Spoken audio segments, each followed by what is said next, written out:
পৃথিবীকে পরিবর্তন করতে চাইলে পৃথিবীর অনুসরণ করলে চলবে না, আপনাকে নতুন কিছু করতে হবে, না হলে এটা সম্ভব না। অন্য সকলে যা করছে তা আপনাকে চ্যালেঞ্জ করতে হবে। কোনো পরোয়া করবেন না, আপনাকে এটা করতেই হবে, আপনাকে উঠে দাঁড়াতে হবে এবং এটা করতে হবে। আপনি কোনো প্রথার অনুসরণ করবেন না, বরং আপনাকে প্রথা ভঙ্গ করতে হবে।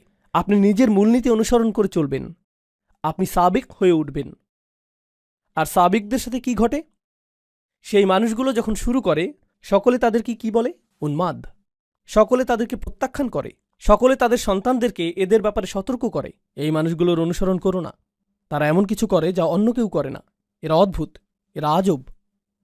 আর সাবিকুনরা যখন এই সকল সমালোচনা, এই সকল আক্রমণ, প্রতিনিয়ত নিরুৎসাহিত করা মন্তব্য এবং বর্জনের শিকার হয়, তারা নিজেদের অনুপ্রেরণাকে প্রভাবিত হতে দেয় না, তারা এতে প্রভাবিত হয় না, বরং তারা সামনে অগ্রসর হতে থাকে। আর আল্লাহ এ ধরনের মানুষদের ক্ষেত্রে কি করেন?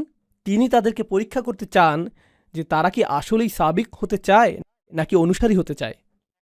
আর এক পর্যায়ে তারা সফল হন। অবশেষে আল্লাহ তাদেরকে বিজয় প্রদান করেন।